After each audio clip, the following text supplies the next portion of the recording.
Louvado seja o nome do Senhor. Nós vamos, portanto, nessa oportunidade, falar sobre um tema que nós divulgamos, que é o tema que diz: o que ainda te falta?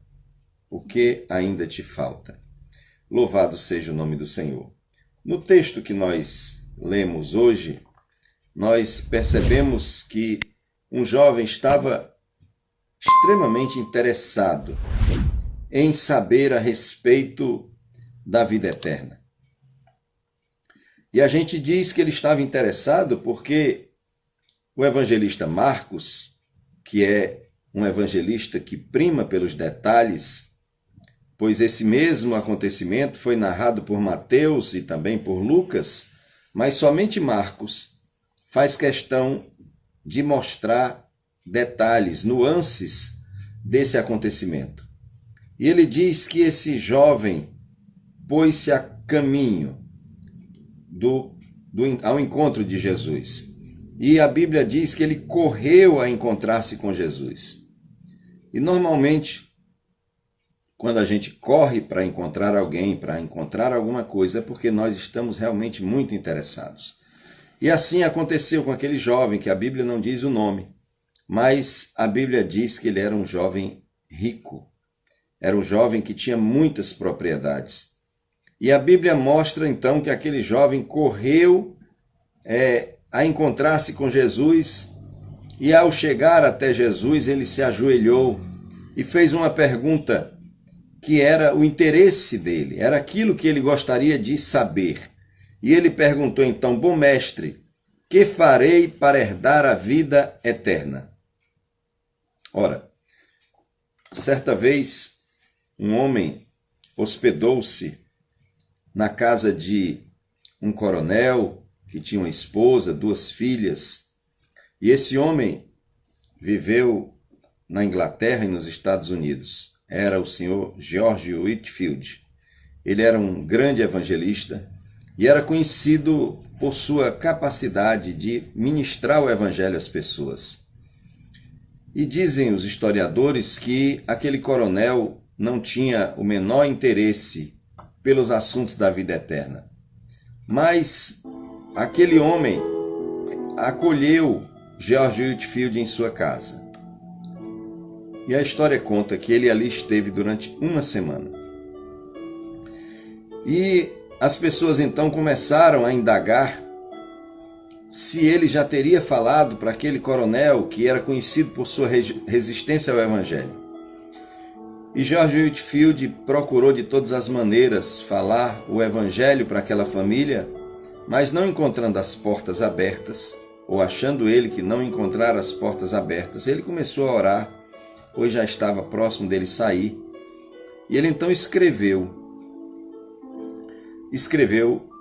num espelho, de forma que não danificasse, mas pudesse ser apagado quando devidamente limpo o espelho. Então ele escreveu: ainda te falta uma coisa. E a família que ali estava ficou decepcionada, porque eles esperavam que George Whitefield lhes falasse o evangelho. Mas quando a dona de casa foi fazer a limpeza do aposento em que ele estava, então ela viu a frase escrita: ainda te falta uma coisa. E então ela chamou as suas 2 filhas e depois chamou o seu esposo. E eles então foram tocados por Deus, que realmente faltava alguma coisa na vida deles, no tocante à vida eterna. A Bíblia Sagrada nos traz essa história e em seguida a Bíblia relata que Jesus perguntou àquele jovem por que ele estava o chamando de bom. E Jesus aparentemente responde até de maneira ríspida, dizendo: por que me chamas bom? Ninguém é bom senão um, que é Deus. Sabes os mandamentos: não matarás, não adulterarás, não furtarás, não dirás falso testemunho, não defraudarás ninguém, honra teu pai e a tua mãe. E aquele jovem respondeu: Mestre, tudo isso tenho observado desde a minha mocidade, desde a minha juventude. O que a gente percebe por um momento é que para se alcançar a vida eterna, se nós formos desatentos, nós vamos ter uma grande dificuldade aqui, porque a princípio alguém pode entender que para alcançar a vida eterna nós deveríamos observar determinados procedimentos. Ou seja, se nós agirmos assim, nós teremos a vida eterna. Mas se você observar o que Jesus estava dizendo realmente em todo o contexto, você perceberá que não é simplesmente cabível nós pensarmos que alguém poderia herdar a vida eterna por observar os mandamentos. Em primeiro lugar, porque nós não conseguiremos observar os mandamentos de Deus por nossos próprios esforços. Nós não conseguiremos nem mesmo fazer a síntese, como esse jovem não conseguiu. Jesus disse que toda a lei estava resumida a 2 mandamentos: amar ao próximo como a si mesmo e amar a Deus sobre todas as coisas. E nós percebemos então que aquele jovem, embora ele dissesse que cumpriu os mandamentos, ele não matava, e ele cumpria esse mandamento. Eu imagino que boa parte de nós nunca matou uma pessoa. Então, quer dizer, nós cumprimos esse mandamento. Boa parte de nós não tem o costume de furtar, não tem o costume de roubar. Boa parte de nós honra pai, honra mãe. Mas quando a gente vai olhar para todos esses mandamentos, então a gente vai perceber que nós acabamos por falhar de alguma forma.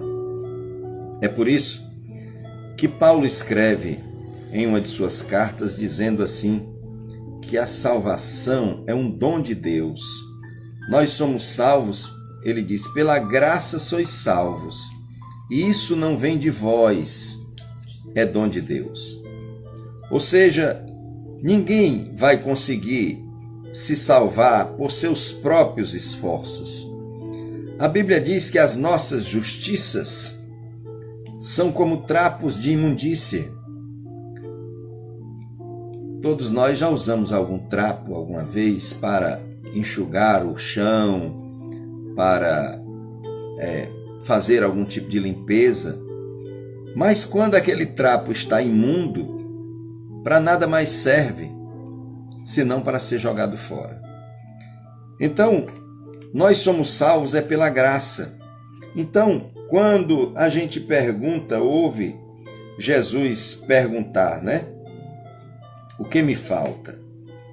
Então, Jesus respondeu para aquele jovem, só uma coisa te falta. E se eu e você fôssemos correndo aos pés de Jesus, se eu e você saíssemos em desabalada carreira e nos ajoelhássemos diante de Jesus e disséssemos, bom mestre, que farei para herdar a vida eterna?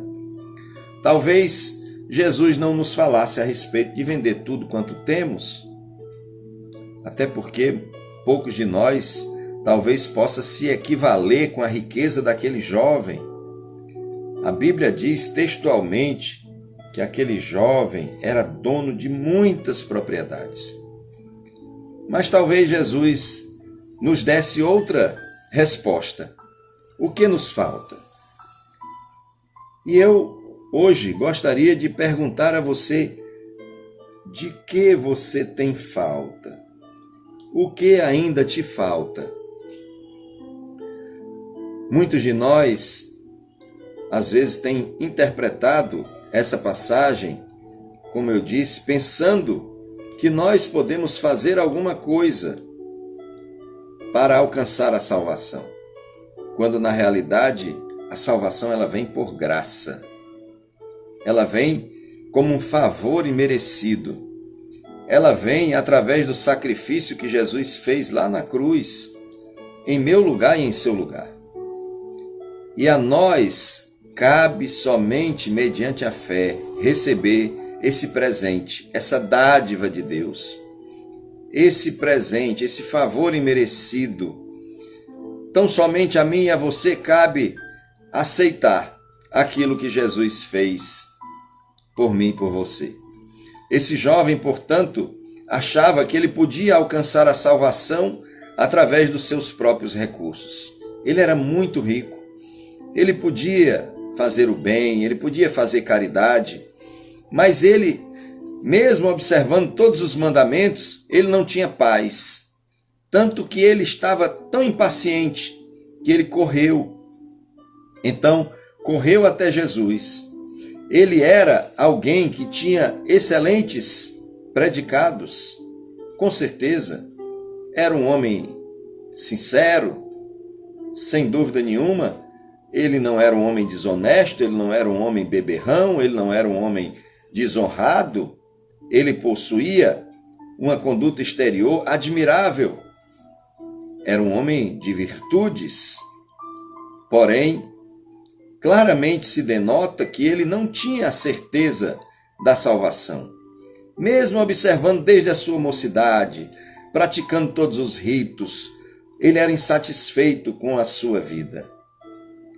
E ele sabia que faltava alguma coisa. É por isso que, recorrendo a todos os caminhos e as possibilidades que a vida lhe propiciara, ele chega para Jesus e pergunta: bom mestre, que farei para herdar a vida eterna? E aí, quando Jesus explica para ele, mostrando para que ele entendesse o caminho da salvação, então ele fica alegre quando Jesus disse: conhece os mandamentos? Ele diz: conheço.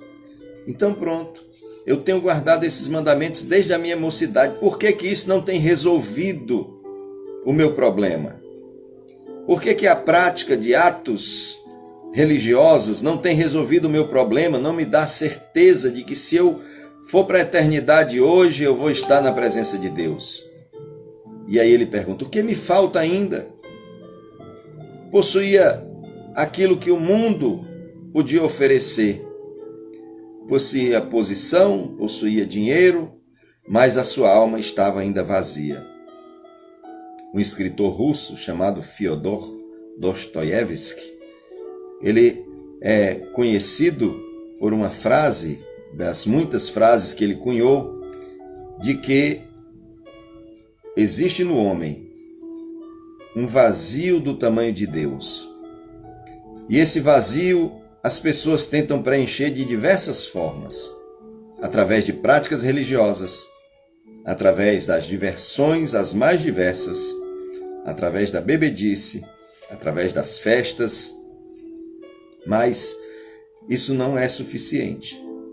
Isso vai continuar provocando uma sede espiritual nessa pessoa e uma ansiedade, porque elas terão a certeza de que por mais que elas se embebedem, por mais que elas se droguem, por mais que se prostituam, por mais que gastem dinheiro, por mais que se enganem as pessoas, eles jamais vão preencher o vazio que tem dentro de si. Então, aquele homem pergunta: Senhor, o que ainda me falta? E aí, Jesus disse: só uma coisa te falta. E aí Jesus toca num ponto que era o ponto principal da vida daquele homem. Ele não amava a Deus sobre todas as coisas, nem amava o seu próximo, porque o maior amor da vida dele eram as riquezas. Talvez para quem nós estamos falando, não haja alguém com tamanha riqueza, e você pode até dizer: não, mas se for preciso, eu faço um voto de pobreza. Mas Jesus não estava falando contra a riqueza. Jesus não estava falando contra o patrimônio. Jesus estava falando sobre o amor ao dinheiro. O Deus daquele jovem era as suas riquezas. Ele vivia uma vida onde as riquezas eram o principal. E Jesus não aceita estar em um coração onde existe outro trono ocupado. Eu e você precisamos decidir.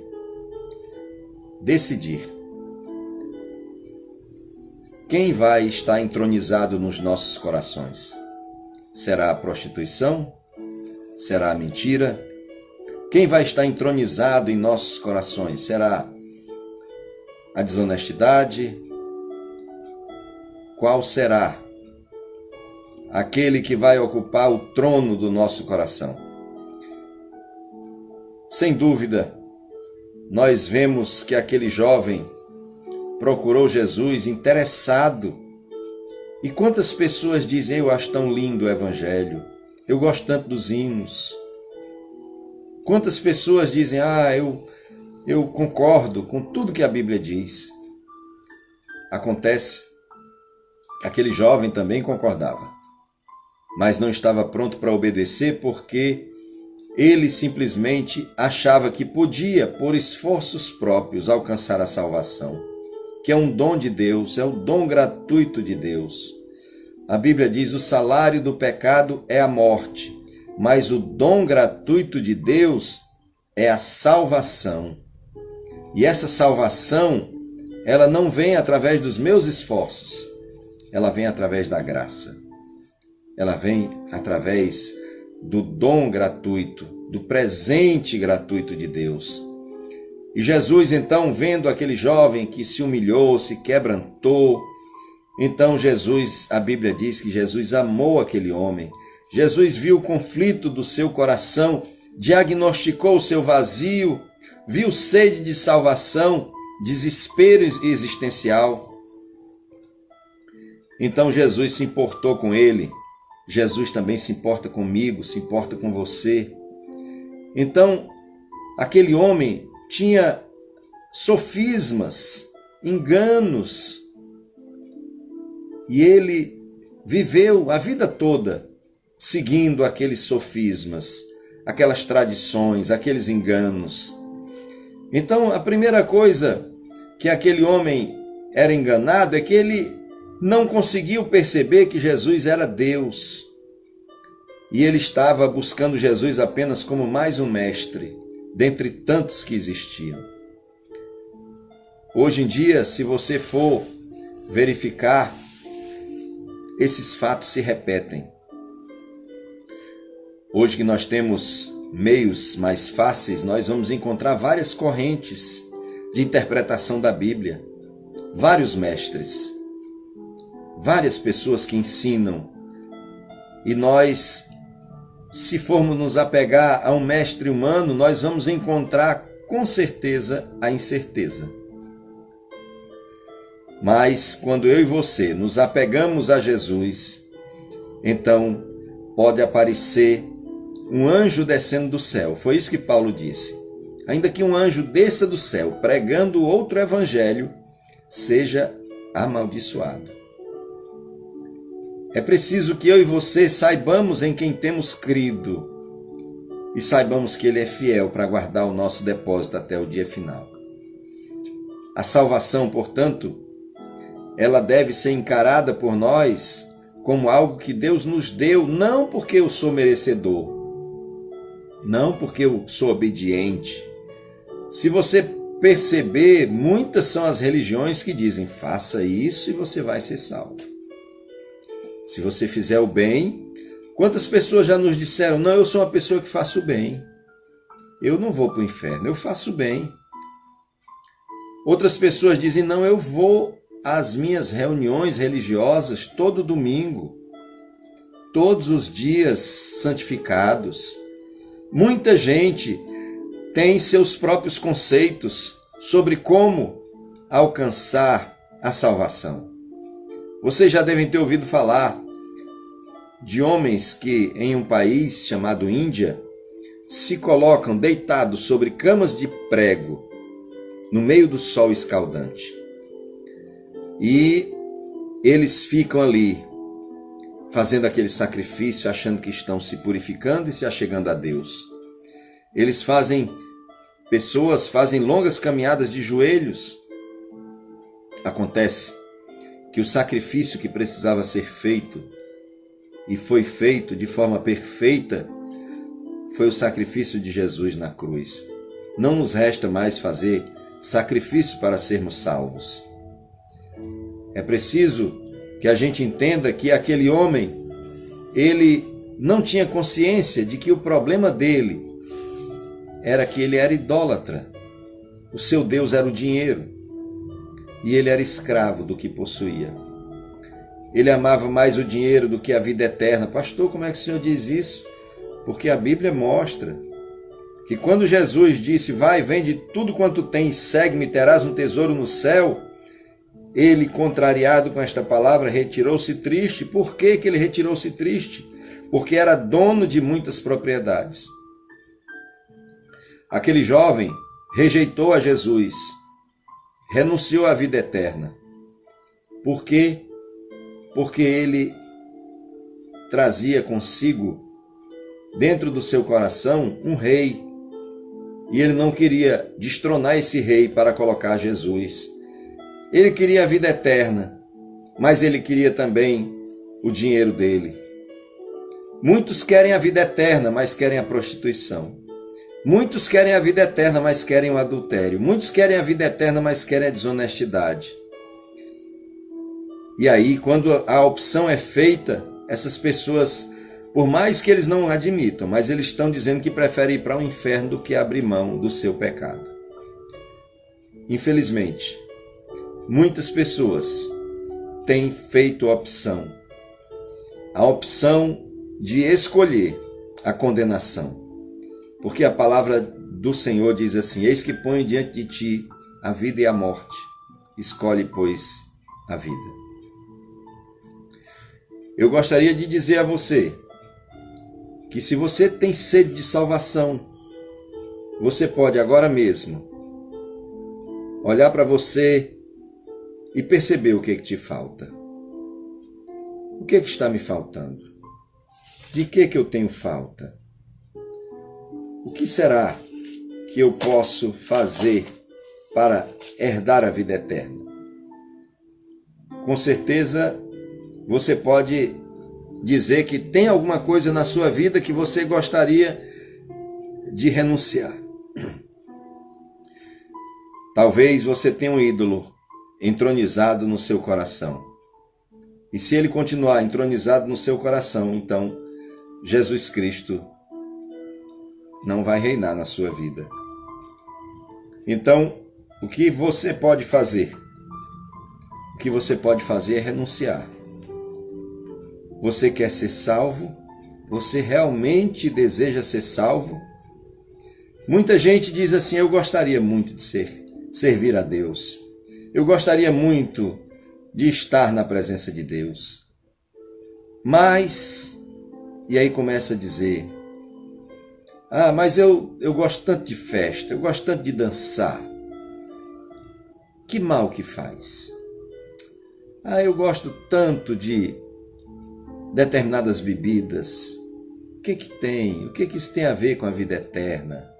Afinal de contas, isso não interfere na minha alma. A minha alma não se embriaga, é só o meu corpo.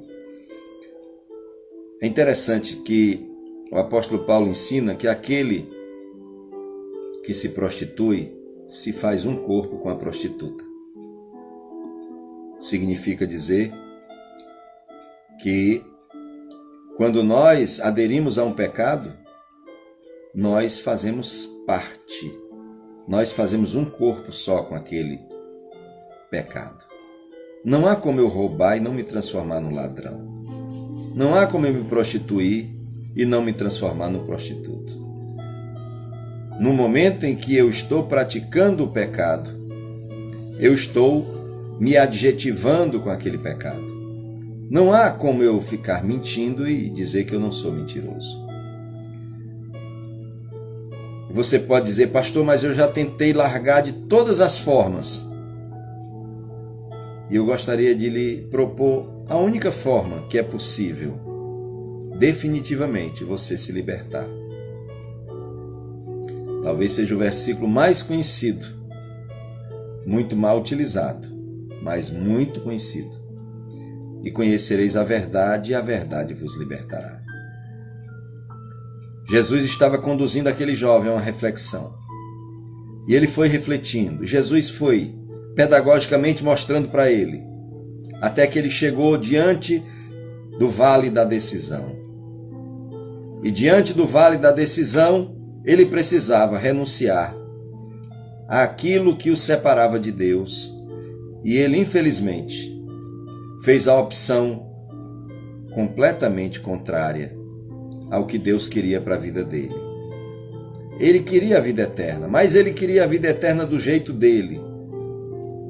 Ele queria a vida eterna sem renunciar a coisa alguma.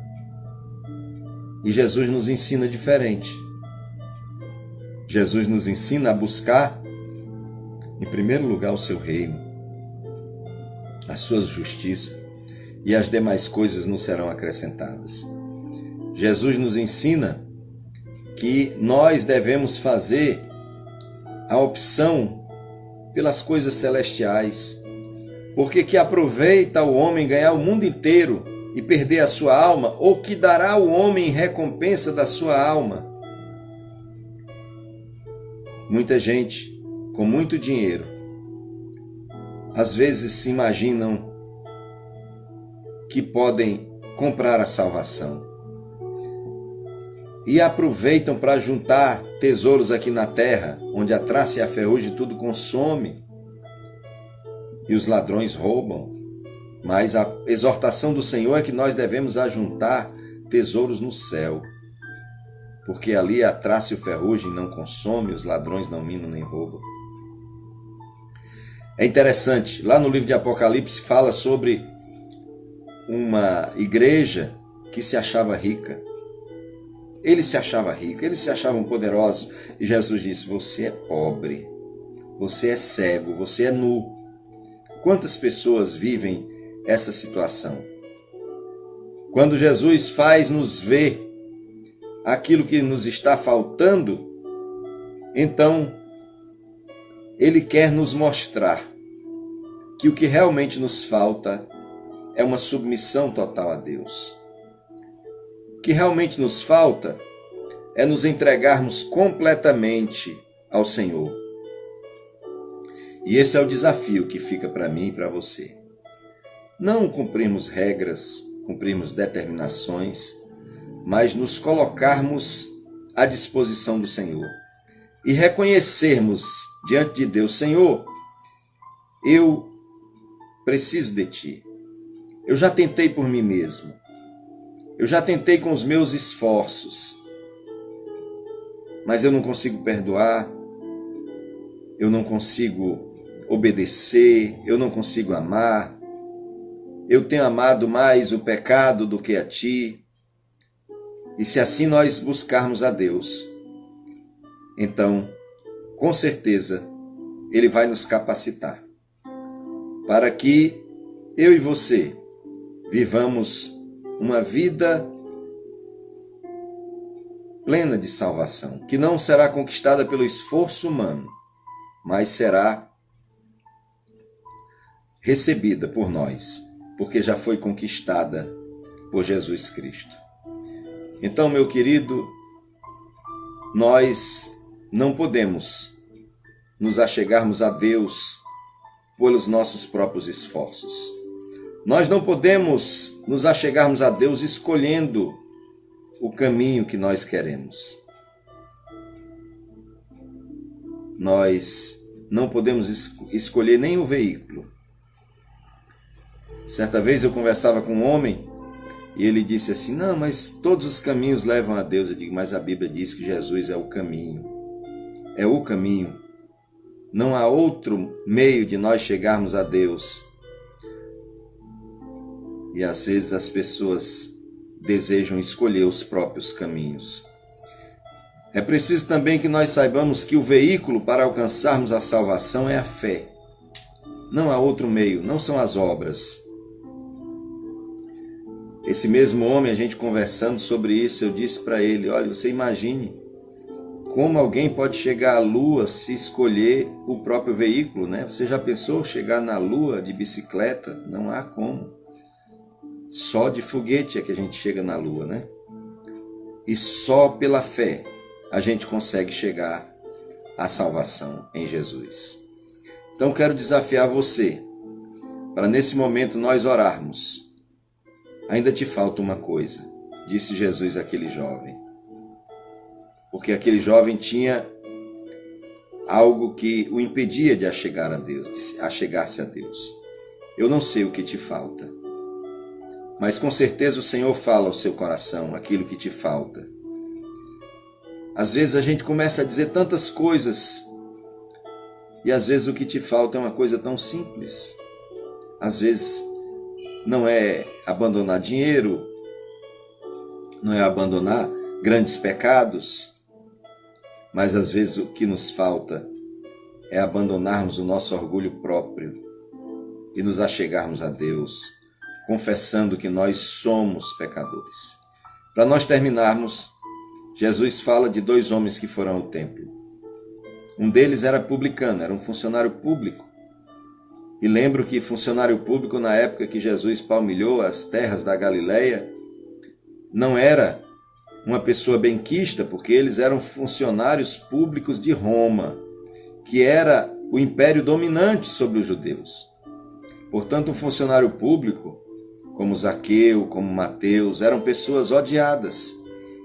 E Jesus disse que aquele publicano chegou no templo, sentou lá nos últimos bancos, se ajoelhou, e ele, ao mesmo tempo em que ali estava, chegou também um fariseu, um religioso da época, e ele foi lá para frente, e em pé ele orava, dizendo, Senhor, te dou graças, porque eu não sou como esse publicano, eu não sou desonesto como ele, eu não sou uma pessoa mal querida como ele, né? E aí Jesus disse que o publicano se ajoelhava e batia no peito e dizia, Senhor, tem misericórdia de mim que sou pecador. E Jesus diz assim, aquele publicano desceu justificado. Muitas vezes, o que nos impede, o que nos falta, é a humildade para reconhecermos e nos achegarmos ao Senhor. Que nessa noite, o Senhor tire qualquer ídolo que esteja dentro do seu coração. Sejam eles os mais simples. Às vezes aquelas músicas desagradáveis, músicas que falam de coisas satânicas. Ah, pastor, mas o senhor é muito radical. Não, eu não sou radical, não. Radical é o inferno. O inferno é que é radical. O céu também é radical. Eis que põe diante de ti a vida e a morte. Escolhe, pois, a vida. Não sou eu que sou radical. A Bíblia que é radical. Foi assim que essa mensagem radical que João Batista pregou. Ele diz, eis que o machado está posto à raiz das árvores. É radical. Vai até a raiz.